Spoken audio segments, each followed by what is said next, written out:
This is the Killer Innovations Podcast with Phil McKinney. Keep in mind that the information and opinions expressed in this podcast are Phil's, and Phil's alone, and they don't necessarily reflect those of his past, current, or future employers. Now, here's Phil McKinney. It's easy to be critical of others when it comes to innovation. We often talk about the fact that executives don't get it. The antibodies get in the way within your organization. There's never enough resources to get the innovation pulled together. But before we go off and start criticizing others, check your own team. Do you and your team have an innovation attitude? Now, what do I mean by an innovation attitude? 1, do you truly believe you and your team can innovate in your business and industry? In some cases, organizations have just given up. 2, are you committed to fight through the self-doubt? There's always this mind game that gets played. Are you willing to fight through that? And 3, are you willing to get out of your comfort zone? Are you willing to do things that you're just plain uncomfortable to do? So let me go into these a little bit more detail. So what does I mean by innovate within your company or industry? Many have written off their companies or their industries as just being beyond innovation. It's a commodity business. It's all about price. It's all about squeezing, blood out of the rock. I don't believe that. I believe that any business, any industry, anywhere in the world is available for innovation. There's an innovation opportunity everywhere. I mean, look, when I came to HP and part of the PC business, that was, 7 years ago, everybody had written the PC business completely off. PCs were a commodity, it was purely a price game, and there was no room for innovation. And in the process, HP went from being, number 3 or number 4 in the marketplace, losing billions of dollars a year for HP, to now being the number 1 PC manufacturer and making a strong profit relative to all of its competitors. So a complete reversal because there's an innovation attitude.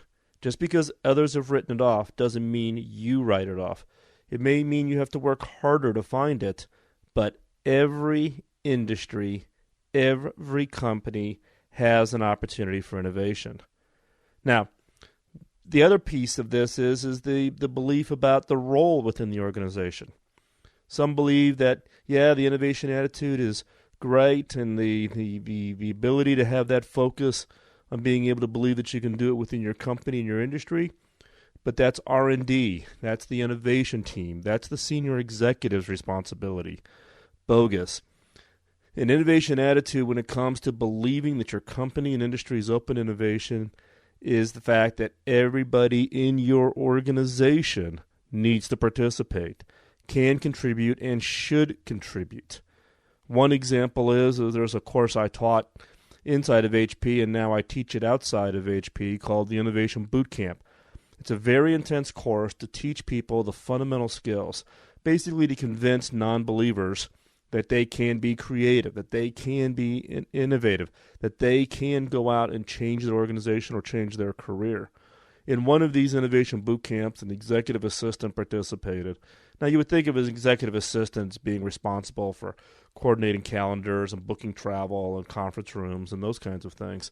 In this case, an executive assistant took the innovation boot camp course and went off and truly believed that she could have an impact. What did she focus in on? Expense reports. She looked at all of the expense report process and realized how frustrating it was for employees. This particular person figured out a way to shave off about 10 minutes off of an expense report. So think about it. Large organizations, even small organizations, if you could save 10 minutes on how you do your expense reporting, what would the impact be to your organization given how many expense reports you do every month and your employees do every month? So here was an executive assistant who took the innovation challenge to heart, truly believed that there was an opportunity for innovation, looked at something as mundane as expense reports, and had a huge impact on the organization. Now, the one way to get around this within your team and with your organization is set the expectation. Don't accept that there's no opportunity for innovation. Set the expectation that anyone can contribute, and they are expected to contribute, and that the organization as a whole has an expectation of innovations in that company, in that organization. If you set that expectation and don't tolerate people backing off from that, good things will happen. Now, secondarily, I want to talk a little about self-doubt. We all face self-doubt.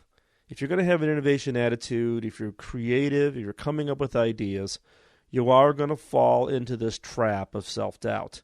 You come up with an idea, you go to bed, you wake up in the morning, you go, well, it really wasn't as good of an idea as I thought. Somebody obviously has already done this. Why am I even bothering? That's self-doubt. You have to be positive. Innovation is about being positive.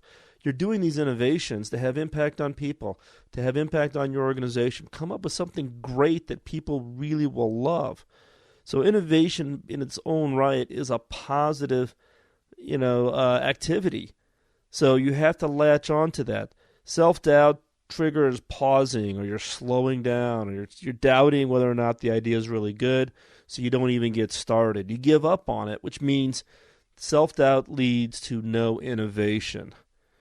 And one of the underlying causes that I've dug through when I'm talking to people who are really suffering from questioning, one, their own ability or the quality of their ideas is fear of failure.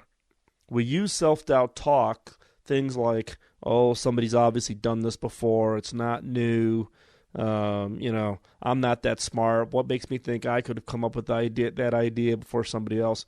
It's fear of failure, right? Get over it. We all fail. I fail. Everybody fails. Everybody's had a failure in their career. They've stumbled. They've tried something that doesn't work. Everybody has failed. The winners are the ones who pick themselves up, dust themselves off, and go try another one. Try something else. Failure doesn't mean that you give up and walk away. Failure is a learning process. Now you know what doesn't work. Go off and try something different. That is the key piece.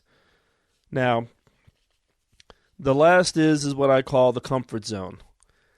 You have to get out of your comfort zone. We do things kind of the same way we've always done it for years and years and years, right? We've got ourselves into our career. We've got ourselves into our position. We've got ourselves promoted maybe into management. Now we just want to have the status quo stay in place. That is not the attitude when it comes to innovation. Innovation is about change. It's about disrupting. It's about, forcing the organization to have to relook at itself. You want to cause stress within the organization. Innovation is all about change, and change is uncomfortable. Now, what I find really funny is when I talk to people about change, right? Everybody mentally gets their head around change. Change is, we know it. The industry's changing. It's speeding up. We have to change. But what I find really interesting is that when I talk to people and I ask them really deep down questions about what is their attitude on change, their issue is that change is fine. But in their opinion, they're okay. The other person needs to change. The other department needs to change. If that other department changed, then we would be great. Everything would be fine. So change is fine as long as everybody else has to change and not you. That is one of the biggest challenges within organizations when it comes to, this whole concept of change management. I love that term, change management. What the heck does that mean? You can't, it's not about, managing kind of these incrementals. Innovation is about being disruptive. You're going to cause stress in the organization. And if you're not comfortable with stress, that's getting you out of your comfort zone. And there's lots of things involved in innovation that you need to get out of your comfort zone on, right? So one example is, one of the common questions I get is, what is my favorite killer question? The one that I just use all the time. And the killer question that I used for many, many years is what do my customers not like about the buying experience of my product? So what is it they don't like about the buying experience? Well, the only way to find that out, think about it. How do you find customers who looked at your product, but at that last instant when they made the buy decision, they chose a competitor? How do you do that? Well, the way I did it is you would find me most weekends standing in retail. In the U.S., I'd be standing in a Best Buy store. So I'd stand there, I'd watch customers come in, they would look at our products, they would look at a competitor's products, and they would choose the competitor's product. At that moment, I would walk up, I would introduce myself. Now, that tended to freak them out. I'd hand them my business card, and I would just ask them, why did they choose the competitor's product and not our product? What was it that caused them to have that decision as they were doing their evaluation to choose the competitors? Now, me doing this podcast and the fact of all the speeches I do and the writing the blog and having the book out and all those kinds of things, you may think I'm an extrovert. I'm actually not. I'm not all that comfortable engaging with people that I don't know. Well, think about the first time that I stood in a Best Buy store, walking up to a complete stranger, handing them my business card and asking them if they would give me a few minutes where I could ask them a few questions about their decision-making process. I'll tell you, the first 25 times that I did that, my knees were knocking. Right? It forced me to get out of my comfort zone. I'd be much more comfortable sitting in my cube, reading third-party market research studies and trying to derive what the wishes of the customers are. But with all my years of experience, I know engaging directly with the customers, putting my eyeballs on the problem, getting out of my comfort zone of hiding behind market research studies and instead getting out into the field and talking to strangers was the way for me to beat this fear I had, but also to get unbelievable, phenomenal insights on how customers think. Another example is we work on products and we have product ideas and we want to go validate them. So how do you go validate an idea? Well, one way people do this is they go talk to their friends and their families and they share the idea and they ask for their feedback. The problem is all those people know you, and guess what? They're all like you. And you may or may not be a good representative example of what your target customer is. So what I recommend is take your idea, whether it's just you just telling a story or you've got 3 points in your head or you just want to get some validation, and go down to your local Starbucks. Or better yet, if you're traveling, go to a Starbucks store in a city you don't know, in an area of town that is of a different demographic than you. Walk into the Starbucks, or walk into the Pete's Coffee, or walk into the 7-Eleven, pick up your coffee, pick up your drink, whatever it is, look around, find 2 or 3 people that are in the store randomly, walk up, introduce yourself, and pitch them your idea and see what they think. That's where you're going to get the true validation versus, you tell your friends and family, go pitch your idea to your mom. Your mom's not going to want to hurt your feelings. What you want is the unvarnished view. Now, the challenge is that's scary. You're going to go into a store, you're going to pick somebody out from random, and you're going to ask them for your ideas. I'll tell you how crazy it was in one case. I was in New York, went into a Starbucks. I was pitching an idea for a brand new device concept. Not only did I get people to answer my questions, but I actually convinced them to let me follow them home to their apartments in New York and take pictures of the books they read, the magazines they read, what kind of electronics they have in their home, the computer setup that they have. Now think about it. If someone stranger walked up to you in a Starbucks, would you invite them to your home? But you go in with this attitude of, hey, I've got this great pitch, I've got this great idea, what do you think? You engage in the conversation, you build a relationship, you get honest feedback, and in these extreme cases, I was very fortunate to be able to actually go into a more in-depth conversation with some of these people, build a relationship, and some of those people we actually used for some early beta testing for some products. But the point is that would be not something that would naturally not come to me. I am not that kind of an extrovert. But I have found that I needed to get out of my comfort zone to really make that happen. So, again, on that innovation attitude, you need to get out of your comfort zone. Because if you don't, you're going to look at the same problem the exact same way. You're going to get the exact same information that you got in the past, and you're going to come to the exact same conclusions that you and your competitors are coming up with. And what's the role of innovation? Come on, what's the role of innovation? Look at the problem differently. You need to look at it differently than everybody else and you need to go beyond the obvious answer that all of your competitors are looking at. That's where you win. So again, the innovation attitude. You truly need to believe that you and your team can innovate in your business and industry. 2, you're committed to fight through the self-doubt. Use positive talk. Keep yourself motivated.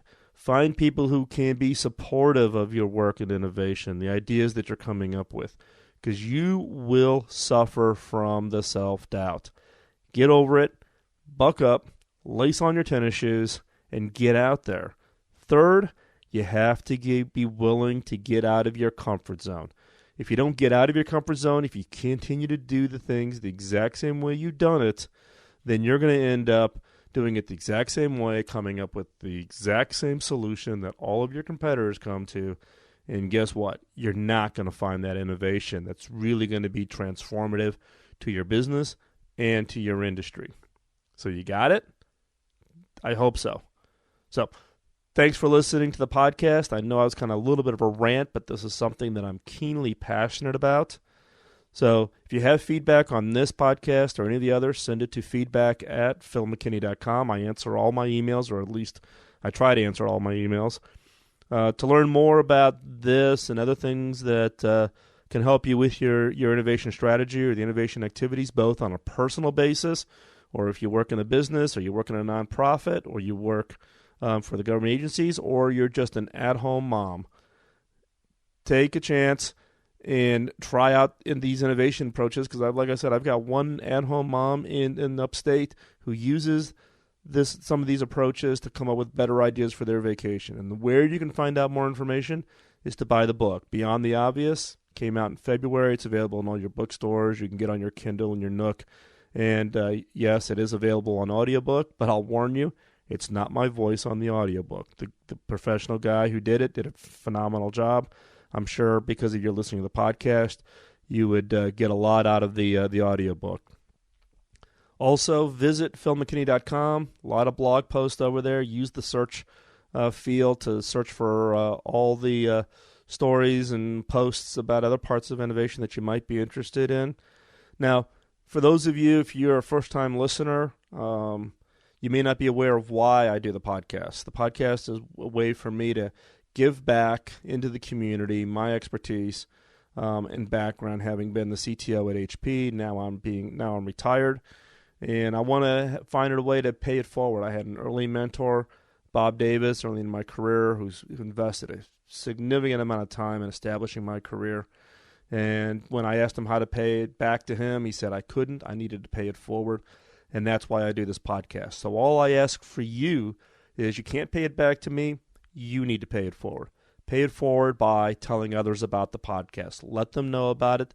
Let them know it's free of charge. They can go back 140 shows, all about innovation and creativity. So again, if you have comments specifically about this show, hop over to philmckinney.com. You'll see the post for today's show, and go down into the comments section and post your comments and questions. I follow those pretty closely, and I'll reply to the questions there. If you have something not related to this specific show, feel free to drop me an email at feedback@philmckinney.com, and I'll reply back to you that way. So whatever you're most comfortable with. Thanks again for listening to the podcast. Hope you have a great week. Keep your innovation attitude in check. Be positive. Try something different. Get out of your comfort zone, and be convinced that you can come up with that killer innovation this week for your business. And good luck. Bye-bye.